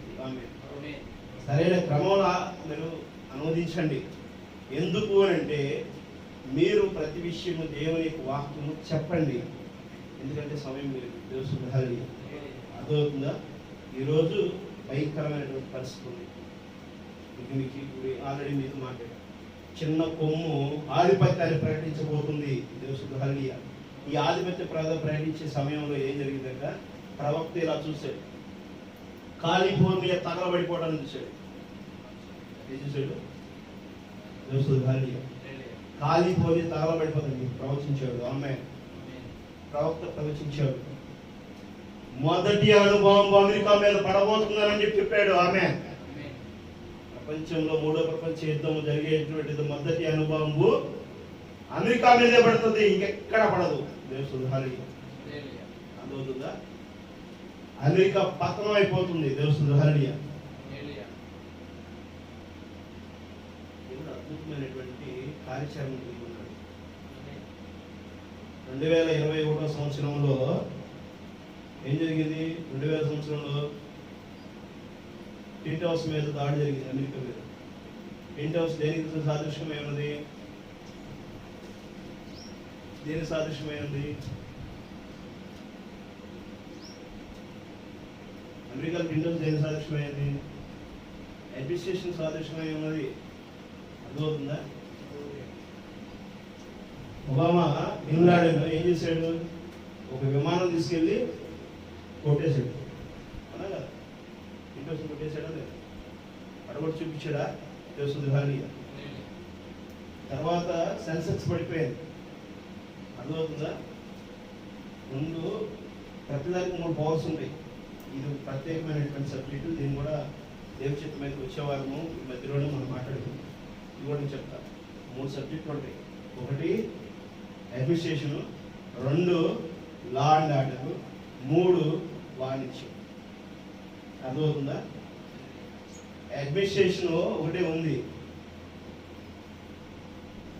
అడ్మినిస్ట్రేషన్ కొట్టేసింది. అలాగే వాణిజ్యం అమెరికా ఈరోజు కొన్ని వేల కోట్ల లక్షల కోట్ల అప్పులు. ఇప్పుడు ఈ బాంబు దాడి చేసింది. ప్రపంచంలో ఎక్కడ లేనటువంటి B2 బాంబు ఎక్కడ ఉంది? ఎవరి దగ్గర ఉంది? అమెరికా దగ్గరే ఉంది. అమెరికా ఇచ్చింది. ఇప్పుడు ఇజ్రాయెల్కి నిన్న అమెరికా ఇచ్చి కొట్టించింది. ఇరాన్ మీద దాడి చేశారు. అది ఎంత దూరమో కిలోమీటర్న్నర దూరము దూసుకెళ్ళిపోయింది. కొండల్లో నుంచి, రాళ్లలో నుంచి, రప్పల్లో నుంచి, భూమిలో నుంచి భూమి లోపలికి వెళ్ళిపోయి అక్కడ పగిలితే 5.2 రెక్టర్ స్కేల్ భూకంపం నమోదైంది. 5.2 అతి పెద్ద భూకంపం. 5.2 అంటే 4 వచ్చిందంటేనే భూకంపానికి షేక్ అయిపోతుంది. 5.2 వస్తే ఇల్లు పడిపోయింది. తెలుసా? తెలుస్తుంది. ఇల్లు అంటే మన ఇల్లు పడదు. దేవుని మన మహిమలిగింది కాక ఇది దేవుడు ప్రణాళికబద్ధంగా కలిగాడు. ఒకవేళ 8.3 రెక్టర్ స్కేల్ వచ్చినా కూడా ఇక్కడ ఉన్నటువంటి మందిరానికి ఎటువంటి ఆటంకం లేదు. తెలుస్తుంది. అలా కన్స్ట్రక్షన్ జరిగింది. ఇది చాలా వెయిట్లెస్ కన్స్ట్రక్షన్ జరిగింది. నిర్మిస్తే మహా నిర్మిస్తుంది. ఎందుకంటే తెలుస్తుంది. ఆ విధంగా బిల్డింగ్స్ కూడా పడిపోతున్నాయి. అలాంటి పరిస్థితిని కలిగింది. ఇప్పుడు అది కూడా మన అమెరికా పడిపోతే 2018లో ట్రంపే అనౌన్స్ చేశాడు. అప్పుడే అమెరికా ప్రెసిడెంట్గా ఉన్నటువంటి ట్రంప్, ఇప్పుడు ఉన్న అమెరికా ప్రెసిడెంట్ ట్రంప్ అనౌన్స్ చేశాడు. ఏమని అనౌన్స్ చేశాడు? వరల్డ్, ప్రపంచం మొత్తానికి రాజధాని ఇజ్రాయెలే అన్నాడు. అర్థమవుతుందా? ఇజ్రాయెల్ అప్పటి నుంచి అనౌన్స్ అయింది. ఆయన అనౌన్స్ చేసేది జరిగింది. అధికారం కొద్ది అనౌన్స్ చేసేది తెలుసుకుందాన్ని. అర్థమవుతుందా? దేవుని నామానికి మహిమ కలుగుతుందా? ఇప్పుడు మరలా ఈరోజు జరిగినటువంటి దానికి పద్ధతుల దాడి ఉంటుంది. అర్థమవుతుందా? 57 దేశాలు ఇరానికి సపోర్ట్ ఉంది. పెద్ద కంట్రీస్ కూడా సపోర్ట్స్ ఉన్నాయి. అర్థమవుతుందా? ఆయిల్ బ్యారల్స్ అన్నీ కూడా ఆపేస్తే భయంకరమైనటువంటి పరిస్థితి ఉంటుంది. జరగబోయేటువంటి పరిణామాలు చాలా భీకరంగా ఉన్నటువంటి పరిస్థితులు మన మధ్య రాబోతుంది. ఆహార సంక్షోభం రాబోతుంది. పరిస్థితులు భయంకరమైన తారుమారు కాబోతుంది. ఎక్కడగా అక్కడ లాక్ పడిపోతే ఇబ్బంది పడుతుంది. మీకు తెలుసా, సింధు నది జలాలు భారతదేశం లాక్ చేస్తే పాకిస్తాన్ అల్లలాడిపోతుంది. తెలుసా? వాటర్ లేక సింధు నది జలాలు మన భారతదేశం గుజరాత్ దగ్గర లాక్ చేసేసింది. మోడీ లాక్ చేస్తే ఇప్పుడు పాకిస్తాన్లో నీళ్ళు లేక చాలా అల్లాడిపోతున్నారు. అలాంటి పరిస్థితి రాబోతుంది. ఎక్కడ రాబోతుంది అంటే ప్రదేశాల్లో రాబోతుంది. భీకరమైనటువంటి పరిస్థితి దారి అయిపోతుంది. మీరు ఒక 1-2 వారాల్లో మీరు చూస్తారు. ఇప్పుడు అక్కడెక్కడ జరుగుతుంది అనుకుంటున్నాను. దాని ప్రభావం మన మీద కూడా ఉంటుంది. మన చుట్టూ ఉన్న వాతావరణం మీద కూడా ఉంటాయి. పెరిగే ధరల మీద ఉంటాయి.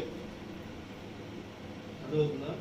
సో మనం కూడా చాలా జాగ్రత్తగా ఉండాల్సిన పరిస్థితి ఉంది. కాబట్టి ఎంతైనా సరే ఎంత తగ్గించుకుంటే అంత మంచిది. అర్థమవుతుందా? తగ్గింపు కలిగినటువంటి వారు, ప్రేమ కలిగిన వారు, ఎదుటివారి పట్ల ప్రేమ కలిగిన వారు, మరి మర్యాదపూర్వకం కలిగిన వారు, ఎదుటివారి శ్రేయస్ కోసం ప్రార్థన కలిగిన వారు ఎవరంట? పరిశుద్ధులు. పరిశుద్ధులుగా మీరు జీవించడం కోసము ప్రయత్నం చేయాలి. సరి చేసుకోవాలి. చక్కబెట్టుకోండి. ప్రార్థనలో చక్కబెట్టుకోండి. సరి చేసుకోండి. దేవుని అర్థమవుతుందా? తగ్గింపు మనసు లేకపోతే మనం ఈ రోజున చాలా పరిస్థితులు యుద్ధాలు ఎందుకు వస్తాయి? నా మాటే చెల్లాలి, నా భూభాగంలోనే నేనే ఉండాలి, నా అధికారం నేనే ఉండాలి, నేనే గొప్ప అనేటువంటి ఒక అహమాన్ని ప్రదర్శించడం వల్లనే వస్తుంది. అర్థమవుతుందా? ఇందాక మనం చదువుకున్నాం కదా వాక్యం. ఏం చదువుకున్నాము? ఒక కొమ్ము లెగిసి ఏమంటుందంట? దానియేలు గ్రంథము 7వ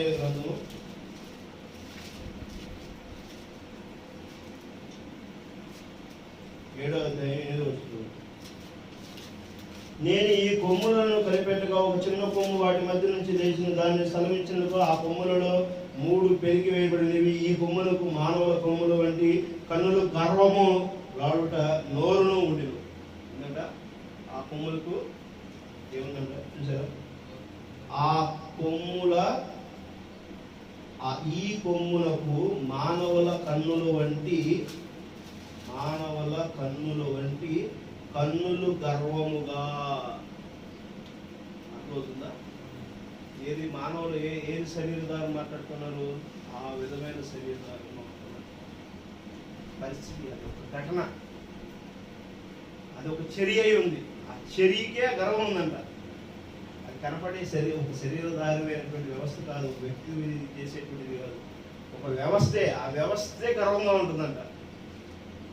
గర్వంతోనూ మాటలాడ నోరు ఉండెను. ఆ వ్యవస్థే గాడి చేస్తుంది. ఆ వ్యవస్థే ఆర్డర్ చేస్తుంది. ఆ వ్యవస్థ ఇప్పుడు ఏం చేస్తుంది? హుకుం జారీ చేస్తుంది. అలాంటి పరిస్థితులు రాబోతుంది. ఆ గర్వము, ఆ నోరు, ఆ పెళ్లి వేసేటువంటి విషయము మరి మనం చూసేటువంటి దినము మరి మన మధ్యలో ఉండబోతుంది. కాబట్టి మనం జాగ్రత్తగా దేవుని చిత్తానుసారంగా మనం ఉండటం కోసం ప్రయత్నం చేయాలి. చూడండి, 12వ గ్రంథం 20వ అధ్యాయము 12వ వచనం. ఇది ఎప్పటి నుంచి ఇది రావడానికి కారణం ఏంటో చూడండి. ప్రకటన గ్రంథము 20 అధ్యాయము 12 వచనం.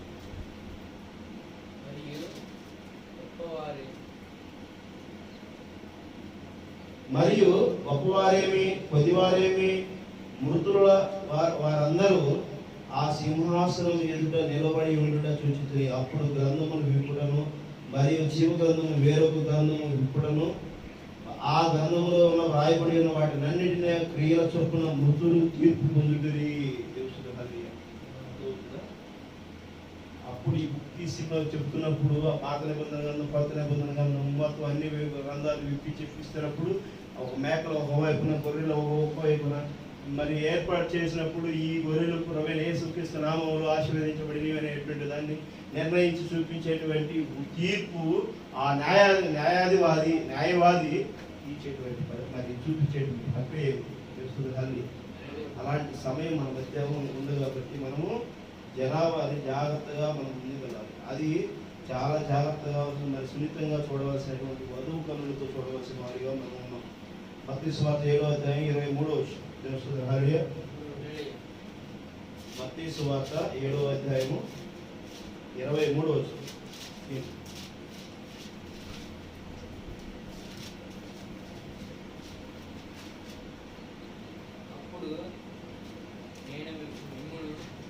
మత్తయి సువార్త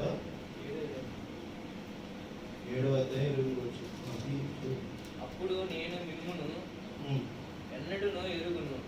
అప్పుడు నేను మిమ్మును ఎన్నడూ ఎరగను, అక్రమ చేయవరలా నా యొద్ద నుండి పోండని వారితో చేసింది.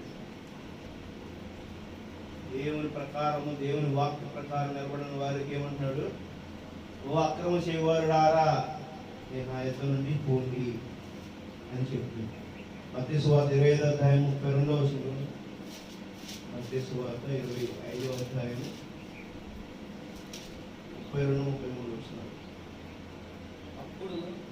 అప్పుడు సమస్త మేకలలో నుండి గొర్రెలను వేరుపరిచినట్లు ఆయన వారిని వేరుపరిచి తన కుడి వైపున గొర్రెలను ఎడమ వైపున మేకలను నిలబెట్టను.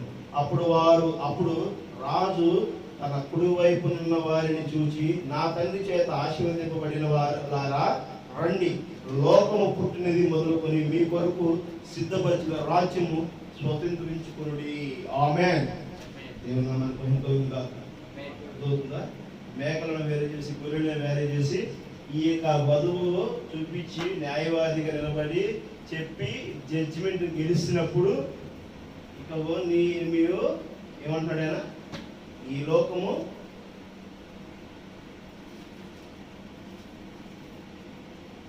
జడ్జిమెంట్ గెలిస్తే ఏం చెబుతున్నాడు చూడండి. అప్పుడు రాజు తన కుడి వైపున ఉన్న వారిని చూచి, నా తండ్రి చేత ఆశీర్వదింపబడిన వారులారా రండి, లోకము పుట్టినది మొదలుకొని మీ కొరకు సిద్ధపరచబడిన రాజ్యము స్వతంత్రించుకునుడి. ఆమేన్.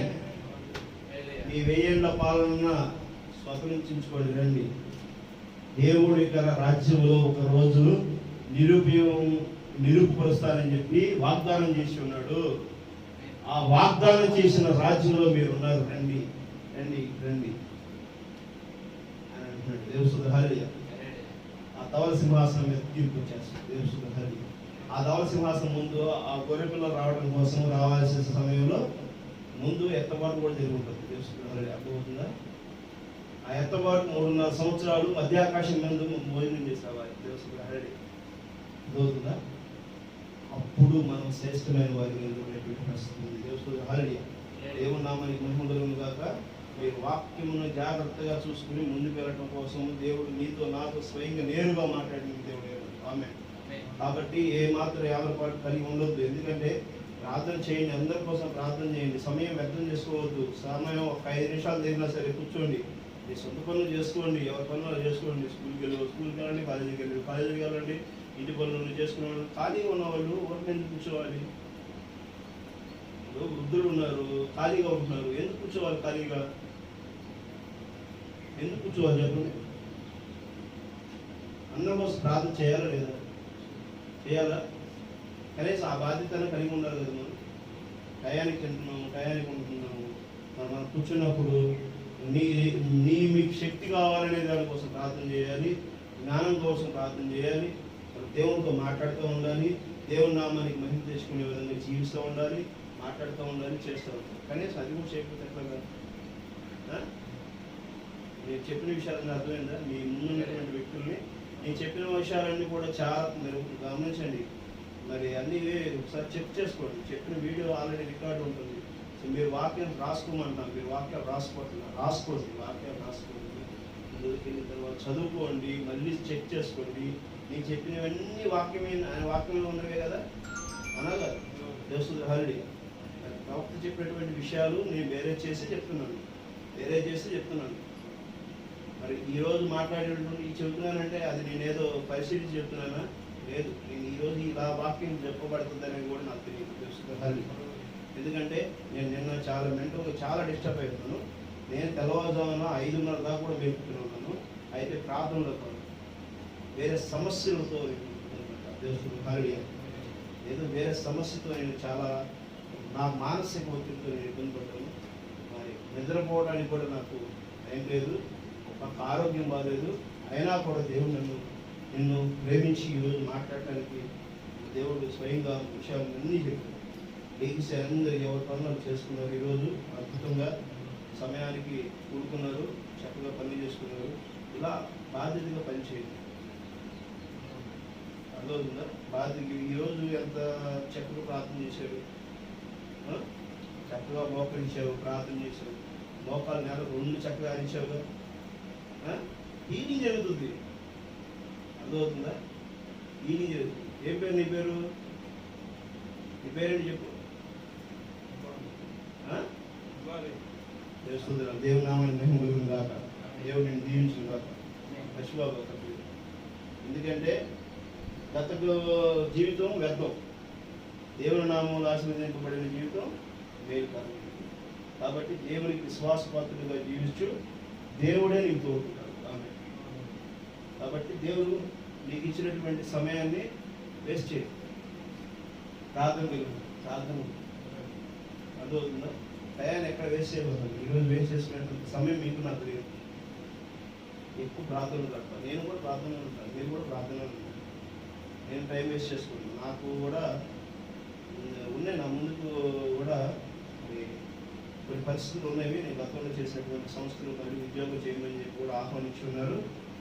కానీ మరి ఈరోజు ఉన్న పరిస్థితుల ప్రకారం సమయం నాకు సరిపోతుందో లేదో దేవుని వాక్యం ప్రకటించడంలో నేను నిజంగా ఉంటాను, ఎక్కడ ఉంటాను. ఎందుకంటే నేను చాలా భయంకరమైనటువంటి ఆర్థిక ఇబ్బందులను ఎదుర్కొన్నటువంటి పరిస్థితుల్లో దేవుడు నన్ను ప్రేమించి ఆయనే నాకు డబ్బులు సమకూర్చాడు. ఎవరి దగ్గర నేను ఎవ్వరిని డబ్బులు అడిగాను, కానీ నా ప్రతి అవసరానికి దేవుడు ఏదో ఒక విధమైనటువంటి అద్భుత కార్యం చేసి నన్ను పెట్టుకుని వచ్చాడు. ఈరోజు నన్ను సాతాను ఎన్నో రకాల దెబ్బతీయడం కోసం ప్రయత్నం చేశాడు. నేను ఎంతో జాగ్రత్త చేసుకున్నటువంటి దాన్నింటినీ డిస్మైండ్ చేశాను. అయినా కూడా దేవుడు నేను పడుకోలేకుండా ప్రతి సంఘటనలోనూ ప్రతి పరిస్థితుల్లోనూ నిలబెట్టుకున్నాను.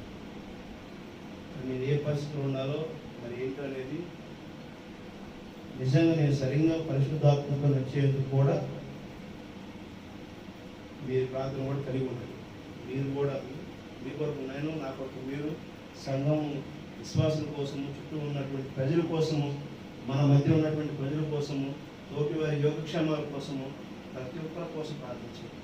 ఏ ఒక్క పేరుని విడిచిపెట్టకూడదు, ఏ ఒక్క వ్యక్తి గురించి ప్రార్థనలో విడిచిపెట్టాలి. ఎందుకంటే ఆయన దగ్గర మొరపెట్టండి.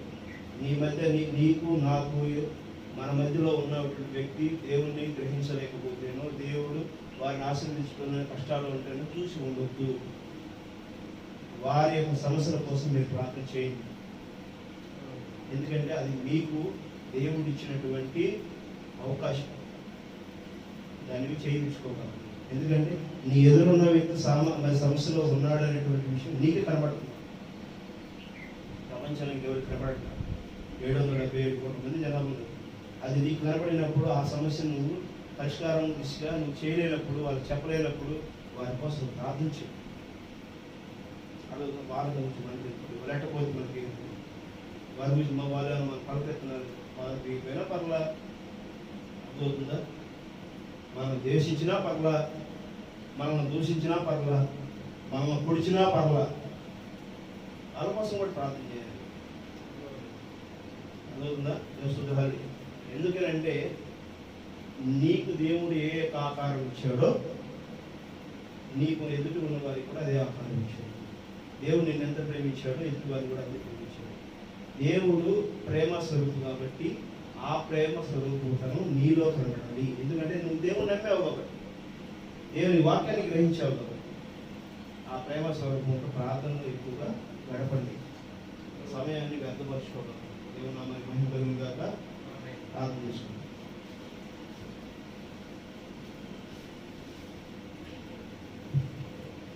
పరలోకమైన తండ్రి, పరిశుద్ధుల తండ్రి, ప్రభువా ఇంటిగా ప్రేమించిన నా దేవాలయ తండ్రి, ప్రతి ఒక్క అవసరం మీరు ఎరిగేది చూడనైనా ఏ ప్రభావైనా ప్రతి ఒక్కరిని జీవించండి. జరుగుతున్న పరిణామాన్ని ప్రభావ ఎదుగునైనా మరి ప్రభావ ఆ యొక్క మిడిల్ ఈస్ట్ కంట్రీస్లో ప్రభావ భీకరమైన యుద్ధాలు జరుగుతున్నాయి తండ్రి. ఇదిగోనైనా మొదటి ప్రపంచ యుద్ధము ఆ యొక్క ప్రాంతంలోనే జరిగిందండి. రెండవ ప్రపంచ యుద్ధము ఆ మిడిల్ ఈస్ట్ కంట్రీలోనే జరిగిందండి. ప్రభావ ఇదిగోనైనా మరి ప్రపంచ యుద్ధాలు ప్రభావ 3 అయ్యోలకి మీరు ప్రవశించుగా తెలియపరుచున్నారైనా. మొదటి 2 యుద్ధాలు, మొదటి అయ్యో 2వ అయ్యోని మేము చూసి ఉన్నాము, చరిత్రలో మేము చదువుకున్నాము. అది జరిగిందని ప్రభావ మేము గమనించున్నాం. మా నేత్రాలతో మేము చూడలేదు కానీ, మా శరీరంతో మేము స్పృశగలిగి లేము కానీ, మరి మొదటి ప్రపంచ యుద్ధం 2వ ప్రపంచ యుద్ధం జరిగిందని చరిత్ర చెప్తున్నాను తండ్రి. మరి 3వ ప్రపంచ యుద్ధం కూడా ప్రభావ మరి రాబోతుందనేటువంటి భవిష్యత్తు తరము మాట్లాడుకుంటుంది. 3వ ప్రపంచ యుద్ధం తర్వాత భస్మీపట్నం అయ్యిందండి. అది శుద్ధే కాబట్టి ఉంటుంది కాబట్టి ప్రభావ ఇదిగోనైనా తీర్పు తీర్చేవారు మీరునైనా సమస్తము చక్కబెట్టండి అయినా, ఆశీర్వదించండి అయినా. రాబోతున్నటువంటి ఉగ్రతలో ప్రభావ మేము పాలివాసి కాకుండా దీవించండి అయినా. మీ కృపలో నడిపించండి, మీ కృపాస్త నడిపించవతారని కోరుకుంటున్నాం తండ్రి. శ్రేయస్కరమైనటువంటి ప్రభావ దీవెనలతో ముందుకు వెళ్ళి మాకు సహకారం అందించగలుగుతారని కోరుకుంటున్నాం తండ్రి. తెలుసో తెలియక అమాయకమైన స్థితిలో ప్రభావ ఎవరైనా ఉంటే ప్రభావ మీరే ప్రభావ క్షమించండి. మీడియాని ప్రభావ మీరే ప్రభావ ముట్టండినైనా, ఆశీర్వదించండి. తనకు ఉన్నటువంటి ప్రతి ఒక్క బలహీనతను మీరు తొలగించండి అయినా. ప్రభానైనా ప్రతి ఒక్క సమస్యను మీరే పరిష్కరించండి. ఆరోగ్యాన్ని మీరు మెరుగుపరచండి ప్రభావ. మీరు మాట్లాడినైనా మాట్లాడే దేవుడే ఉన్నటువంటి పశ్చాత్తాపంలో ప్రభావ స్థిరపరచండి అయినా ప్రభావ. మరి ప్రభావ మీరే భద్రపరచండి ప్రభావ. ఇదిగోనైనా ఈ ఇమానుయేలు గారి కోసం ప్రార్థిస్తున్నాము, షాలి రాజు కోసం ప్రార్థిస్తున్నాం, సందేహ కోసం ప్రార్థిస్తున్నాం తండ్రి. సంఘంలో ప్రతి బిడ్డ కోసం ప్రార్థిస్తున్నాం తండ్రి. ప్రభావ ఈ చుట్టుపక్కల ఉన్న వాళ్ళందరినీ పేరు పేరు దీవించండి. ఎవరైతే వారి యొక్క సమస్యల పరిష్కారం కోసం ప్రభావ ప్రార్థన ఏకీభవిస్తున్నారో వారికి మెరుగైన దేవుడు దయచేయండి. ఎవరైతే ప్రభావైనా ఈ యొక్క వాక్యమును ప్రభావ వినడానికి ఆసక్తి కలిగి ఉన్నారో ప్రభావ మీ మందిరానికి రావడానికి మీ కృప దయచేయండి. మీ గొర్రెలు మీరు తెచ్చుకోండి అయినా, సరైన మార్గం నడిపించండి అయినా ప్రభావ. ఇదిగోనైనా సంఘానికి రప్పించండి. ప్రతి ఒక్క అవసరాలను వారి కుటుంబాలు చేయగలుగుతారని కోరుకుంటున్నాను తండ్రి. మీ యొక్క దీవెనలు వారికి దయచేయడం కోరుకుంటూ సమస్తమని మీ చేతులు అప్పగించుకుంటూ మీరు తగ్గించుకుంటూ మహిమ మీరే పొందుకోమని ప్రవీణ యేసుక్రీస్తు నామములో అడిగి వేడుకుంటున్నాము.